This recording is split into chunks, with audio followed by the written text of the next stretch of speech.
To understand some topology, you don't need abstract manifolds. You can start with light. If you can describe polarization, you have already built a couple of key topological ideas, even without realizing it. When you learn something about light polarization and start working with it, most likely you come across the Stokes parameters and the Poincaré sphere. The Poincaré sphere is the twin sister of the Bloch sphere. The mathematics is exactly the same, but we will talk about the former because it is just simple classical optics. So, suppose we have a plane wave. It can be polarized linearly, elliptically, circularly, in any way. And there is a clever way to represent all possible polarization states of this wave on a sphere. We should introduce the Stokes parameters. We assume the amplitude is normalized, so the first Stokes parameter equals 1 in this video. Then the other three correspond to x, y, and z coordinates on the sphere. But why did we choose to represent them on a sphere in this particular way? What is even the point of putting them on a sphere? Does it have any additional meaning at all? Why not just represent them differently like this? And it turns out that this construction has a much deeper geometric meaning than it seems at first sight. Spoiler, the Poincaré sphere is the complex projective line. And secondly, it even has some relation to the Hopf fibration. At the same time, it may actually be the best way to introduce all these sophisticated concepts to physicists. But in order to understand this, let us first introduce a couple of boring definitions. The first one is simple. You may have seen it before, an equivalence relation. It is just a relation that satisfies the properties shown on the slide. A simple example. We consider students equivalent if they have the same grades in algebra. Or t-shirts that were worn once are considered equivalent to each other, just like t-shirts worn 0 times or 5 times. Accordingly, an equivalence class is the set of all elements equivalent to a given element A. For example, the set of all t-shirts worn once. So we arrive at an important definition, namely a quotient set. It is the set of all equivalence classes with respect to a given equivalence relation. For instance, if there are only clean t-shirts, t-shirts worn once and t-shirts worn twice, then this quotient set will contain exactly 3 elements. Now we finally know everything we need to understand what a projective space is. Let us start with the real one. Informally, the projective space RPN is the collection of all lines passing through the origin in R in power n plus 1. For example, here we take n equal 1. Formally, it is the quotient set of R in power n plus 1 with the origin removed by the following equivalence relation. Points are considered equivalent if they lie on the same line passing through the origin. So again, an equivalence class is just a line through the origin, and the quotient set, so projective space, is simply the collection of such lines. So let us think a bit about the geometry of real projective space. We can draw a circle, and we see that we cannot set up a one-to-one correspondence between lines and points of the circle, because each line intersects the circle twice. In other words, real projective space is the circle where all opposite points are identified. Okay, let's see what that looks like. First, we glue together 2 opposite points. That gives us a figure 8.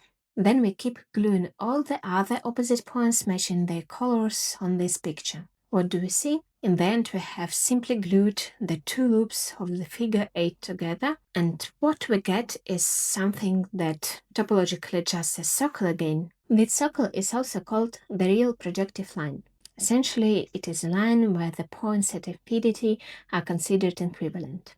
Let us try to understand more clearly how the line comes into play there. We introduce coordinates x and y on the original two-dimensional plane and look more closely at the equivalence relation. The point x and y is equivalent to the point lambda times x and lambda times y, and also to other points lying in the same line. But the ratio y over x when x not equals 0 takes values on the real line. So basically each line passing through the origin is parameterized by this ratio, and when x equals 0, we can add a point at infinity, turning the line into a circle. Another way to see the correspondence between the line and the circle is to draw lines from the whole of the circle. Each such line intersects both the circle and the line at exactly one point, establishing a one-to-one correspondence. This construction is called stereographic projection. Plus and minus infinity correspond to a single point, the pole. Now I want to add a few important remarks that will help you if you start digging deeper into the definitions on your own. So just keep this in mind. Alright, that was the simple one-dimensional case. Let us now consider the analogous construction for higher dimension with n equal 2. We'll try to glue points of the sphere in the same way as we glued points of the circle. And if you try very carefully to imagine this in your head, you will not succeed because this surface does not fit well into three-dimensional space. The mathematical term for this is embedding. So it cannot be embedded, it can be just immersed. But by the same principle as for the Klein bottle, it can be represented like this. It is called the boy surface. Fun fact, this construction is located in Oberwolfach, and almost every mathematician has a photo in front of it. Up to this point, we have been discussing real projective space. But actually, those were just more or less visual examples. What we really need is complex projective space. It is defined in exactly the same way, but we must keep in mind that we cannot really draw anything meaningful in 4D space and when we are dealing with two-dimensional complex space. So the strict definition, it is a quotient set by the equivalence relation, and now lambda is also complex. That is, z1, z2 is equivalent to lambda z1, lambda z2, just like in real case, but this time z2 over z1 is not a point on the real line, but a point on the complex plane. Let us draw this complex plane and by analogy with the one-dimensional case, map all points of the plane to points on a two-dimensional sphere using stereographic projection. Two-dimensional sphere is just a normal sphere in 3D space. Infinity corresponds to a single point. Alright, I hope you didn't die from all this math because at last we return to optics. An arbitrary electric field of a plane wave can be decomposed into the basis of left circularly and right circularly polarized fields with complex coefficients EL and ER. It's evident here that this is equivalent to the Bloch sphere. Two complex coefficients are two complex numbers, so they live in two-dimensional complex space. But in fact, when we talk about the state of polarization, we are not really interested in the overall amplitude and the global phase until we discuss geometric phase. Polarization is determined only by the ratio of these two coefficients.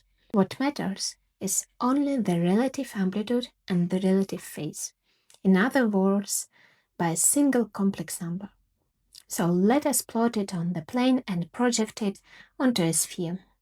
Suppose ER is 0, then the light is fully left polarized and we are at the origin. So the origin corresponds to left polarization or to the right polarization, depending on the convention, and I can lose signs also. First, consider the case when ER and EL have equal magnitudes and only a relative phase. This means we are on the unit circle. In physics, this corresponds to linear polarization, roughly like this. In the same way, we can then fill the entire plane and the entire sphere. But so far, no one has proved that we really obtain the Poincare sphere without any distortions and so on. It looks similar, but nobody says that what we have here is indeed Poincare sphere. Let us now prove this formally. Write down the Stokes parameters. In the figure, there is a cross-section of the Poincare sphere. Let us denote by capital X the point on the plane and compute which point on the sphere it corresponds to.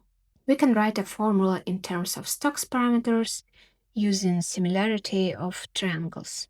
Now, substitute the point on the sphere and the Stokes parameters expressed through the electric field. We obtain the real part of the ratio with the left and right polarizations, actually exactly as it should be. We can do the same for y coordinate and get the imaginary part, and basically for whatever point we want. Hence, the Poincare sphere is indeed complex projective space, moreover constructed via stereographic projection. What we have done, we have in a very clever way mapped a two-dimensional complex space, which is four-dimensional real space, to an ordinary two-dimensional sphere. Just a normal sphere, Poincare sphere. Moreover, if we had forgotten amplitudes, we would be mapping a three-dimensional sphere, which exists in four-dimensional space, onto a two-dimensional sphere in three-dimensional space. And the functions that do this are precisely the three Stokes parameters. Basically, this construction is incredibly related to Hopf fibration. But right now, my motivation to continue this video is over, so